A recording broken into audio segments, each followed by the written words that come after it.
Hi, I'm Lorden, half of the Persimmon Collective, and this is the fourth devlog for my cozy fishing game with realistic hook physics, inspired by Toem and Animal Crossing. This month's devlog is going to be a bit on the shorter side, as I had a lot of freelance work to do and personal life problems to manage. For this month, I continued to learn modeling and I replaced a lot of the levels models with cleaner and more detailed ones. I also made a test 3D model for the largemouth bass to see if I'll go with a 3D or 2D workflow for the fishing game's assets. Since it's been around 5 months already, I'll try to do a small recap at the end for all of the work I have done. Now let's get into it. First of all, thanks to Scaregew's models, we completely changed all of the levels trees. The old ones were the first models I ever did and they really needed a replacement. I also added texture to the ground similar to Animal Crossing so that the green color didn't feel too flat. Now let's have a look at the train station.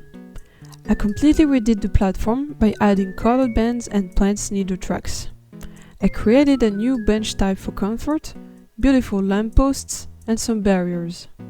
Finally, I added flower pots to decorate it and a sign that tells you at which game location you currently are.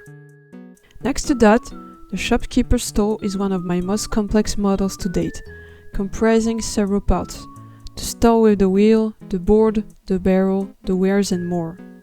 It may not be perfect, but to me it shows a big amount of progress in detailing. I haven't changed much to the pond area, but I bought an asset pack called Flag Kit, link in the description, that allowed me to have toon shaders and to add this water shader. I also modded a small picnic table for the charm. Hannah's location was one of the most emptier ones, so I focused on improving it. First, I created her house. The house is still a work in progress, but allowed me to work on a more complex design involving the windows, stairs, doors, roofs and more.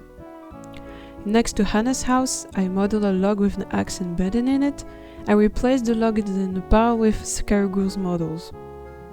I also thought it would be nice to give her a garden, so we used assets from our game Farm Bunnies. Finally, I modeled a real bridge instead of having an ugly brown square with both its fixed and its broken version. There you go! It might not seem like a lot in comparison to AAA games, but I'm still a beginner at modeling and I'm really proud of what I managed to accomplish in this short span of time. And now, let's have a look at our brand new fish model. I wasn't sure if I wanted to go with 3D or 2D, as I wanted to find a method that would allow me to work the fastest I could. This is why it was useful for me to create a test model to see how it will go.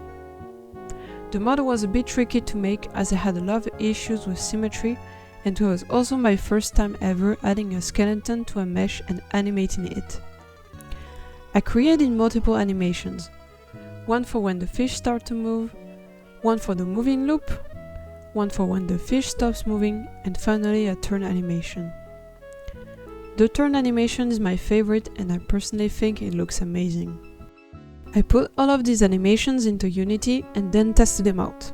I realized that the fishes were still looking a bit stiff, and after watching more videos I modified the code so that when the fish stops, it still moves a bit in the direction it was going due to deceleration and inertia. With this, I think my test was a huge success and you can really tell the difference between the two fishes. There you go! This is basically all I did for this month.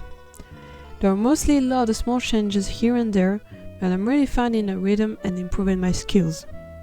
I actually tried to work on the inventory system, but I had a lot of trouble and had to postpone it for another time. Now let's do a small recap of what I've been doing these past 5 months step by step. For the fishing minigame part, I created a hook controller with some realistic physics with drag and inertia that is difficult but fun to control.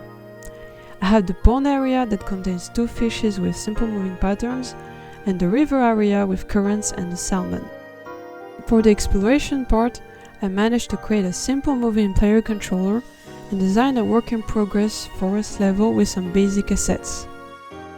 For the dialogue and quest part, I managed to replicate Animal Crossing dialogue with speaker's name, scrolling text, and a camera pan between you and the person you're talking to. And finally, for the question part, you can get quests from NPCs, catch the necessary items, and give them. When you finish certain quests, they may unlock more parts of the level, such as the bridge. Thank you so much for watching this month's devlog. Once again, I want to give a shout out to my patrons, so thank you Orphic Pearl for being subscribed in January. My contract is almost done, so between job searches I will have more time to work on the game. The game is starting to look much better already, and I'm very happy. Next month, I'll work on the quest menu, which I already started, as well as create more quests and start preparing for the future sound integration. I really want to do some UI art and coding, and hopefully this will be fun. See you next month!